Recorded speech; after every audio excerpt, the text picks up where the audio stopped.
Dear Tita El, simula nang umalis ang kasambahay namin, nag-iba ang takbo ng buhay namin sa bahay. 10 taon naming kasama si Manang, kaya nasanay kami na may gumagawa ng lahat. Yung pagluluto, paglilinis, paglalaba. Pero ngayon, kahit may part-time na tumutulong sa amin, hindi na siya katulad ng dati. Sa takbo ng panahon, hindi sa lahat ng oras ay maganda ang kinikita naming mag-asawa. Honestly, we are struggling financially. Nangapa kami sa bagong setup pero pakiramdam ko, ako ang pinaka-apektado. Noon pa man, ako na ang nakatutok sa anak namin pagdating sa pag-aaral. Pero ngayon, bukod po doon, kailangan ko pang siguraduhin na maayos ang bahay, malinis ang mga gamit at lahat ng kailangang gawin ay nagagawa. Ang asawa ko, may sarili rin naman pong trabaho. Naiintindihan ko na pagod siya pero ganun din naman ako. Kaya minsan, umaasa akong kusa siyang tutulong kahit sa simpleng bagay. Maghugas ng pinagkainan namin, magligpit sana ng kalat o kahit itanong man lang kung may kailangan ako ng tulong. Pero kadalasan, kapag hinihingi ko ang tulong niya, nauuwi pa po to sa diskusyon. Halimbawa, kapag nagpapareview ako sa anak namin, sasabihin niyang hindi niya alam yung lesson. Naiintindihan ko naman yon, pero sana kung hindi niya kayang tumulong doon, bumawi siya sa ibang bagay. Napag-usapan na namin ito pero mahirap baguhin ang nakasanayan. Kahit anong subok namin, nauuwi pa rin sa dating gawi. Ako ang gumagawa ng halos lahat habang siya naman ay tila nakasandal pa rin sa dati naming setup.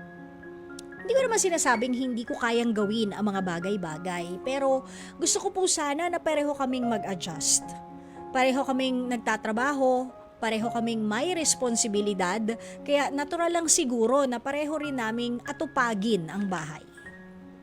Tita El, paano ko pa ba mas mapapaintindi sa asawa ko na kailangan ko rin ang tulong niya? Ayaw ko naman dumating sa puntong maging mabigat na yung issue ito sa relasyon naming dalawa. Gumagalang, Michelle ng Cavite. Michelle ng Cavite, dalawa ang pinakang nakikita kong maaari mong gawin. Unang-una, kumuha ka ulit ng kasambahay. Kasi doon nagmula yun eh. Kumuha ka ulit ng kasambahay para hindi na kayo nahihirapan. Totoo naman eh, di ba? Totoo naman. Maghanap ka ng kasambahay para hindi ka na nahihirapan sa bahay, hindi ka na nagkakaganyan. Alam mo, bukod kasi sa pagod, yung it's taking a toll on your mental health as well. Okay? Pangalawa, bukod sa kumuha ka ng kasambahay, at kung hindi talaga pwede at wala kayong mahanap, 'di ba?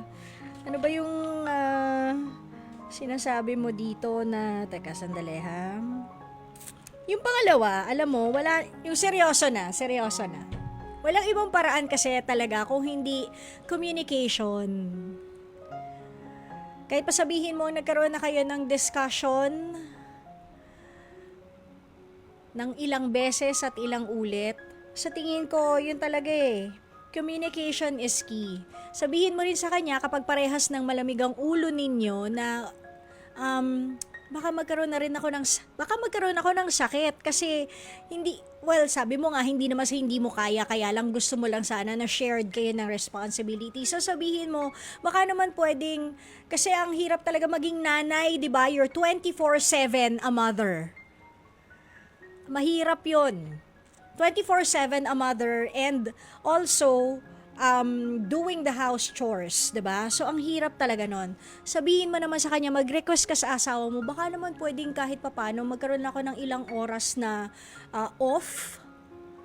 Yung medyo i-stretch ko lang yung paa ko, magre-relax lang ako, o manunod lang ako ng konting social media para naman makahinga ako, makabuelo ako ulit.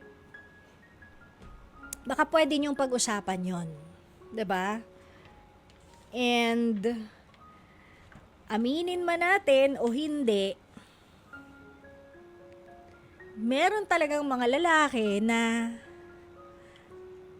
nagiging paniki kapag may mga responsibilidad na sa bahay.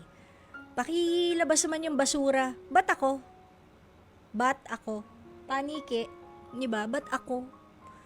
Kaya mo namang gawin. Baka pwedeng pakidilig naman yung halaman. Ba't ako? Diba? Ang swerte ng isang babae kung yung asawa mo, kung yung mister mo, tumutulong talaga sa gawaing bahay. Pero meron talagang mga lalaki na hindi mo makikitang gumagawa ng house chores. Which leads me to suggestion number 2. Ano yung unang suggestion? Kumuha ka ng kasambahay para hindi ka na nahirapan sa buhay.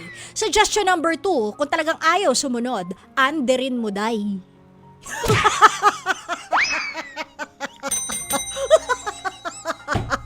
Anderin mo para sumunod sa'yo. Nakakaloka naman to. Pero seriously, mag-uusap kayo ng maayos. Kasi nga, hindi naman pwedeng ganon. Kanya-kanyang ugali, 'di ba? Hindi kasi nagfi-fit sa isang hulma ang mga lalaki, hindi rin naman nagfi-fit sa isang hulma ang mga babae. Pero sana maipaintindi mo nga. Paano mo maipapaintindi? Ipakita mo sa kanya. Ang dami kong ngayon, ang daming lessons ni Junior. Baka naman pwedeng ikaw na yung magugas ng plato, konti lang naman yan eh. Baka pwedeng ikaw na yung mag-init ng ulam natin pang mamayang gabi. Or why don't you make a schedule? Ngayong araw, ikaw, hanggang Wednesday.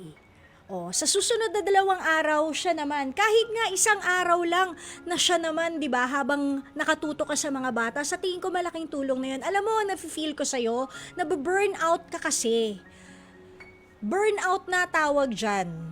Burnout sa pagtatrabaho, sa pag-aalaga ng mga bata, which hindi lang naman sa mga bata to nararamdaman even if ang inaalagaan nyo ay mga magulang nyo, may tinatawag po tayo na caregivers syndrome, which is yung burnout sa pag-aalaga ng either mga anak nyo o ng mga magulang nyo.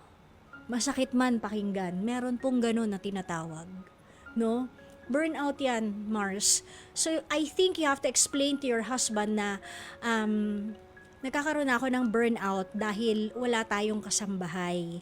Sana, kahit papano, magkaroon naman ako ng kahit ilang oras o isang buong araw na ikaw muna, kahit hindi pulido yung paggawa mo ng house chore. Okay lang yun sa akin. Bigyan mo lang ako ng kahit ilang oras o isang araw na buwelo kasi nahihirapan din ako na pagsabayin ang trabaho, pagiging nanay, at yung house chores. Para kang kape, 3-in-1, hindi ba? So, yun. Tapos samahan mo ng prayers. Magdasal ka sa guardian angel ng asawa mo na sana mauntog yung asawa mo at ma-realize, kawawa naman yung wife ko, diba? At ikaw naman, mukhang lalaki ka kung nakikinig ka, asawa ni Michelle. Hoy!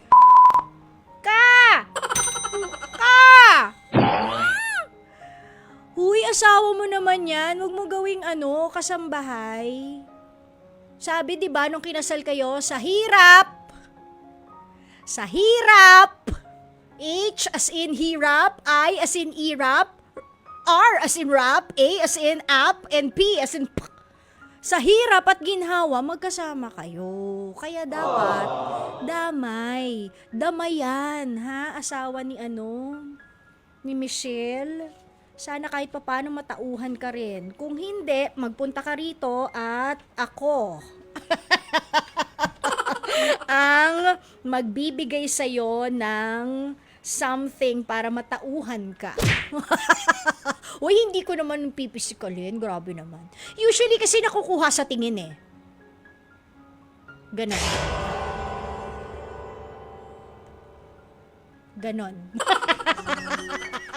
With matching kagat ng labi. Ganon.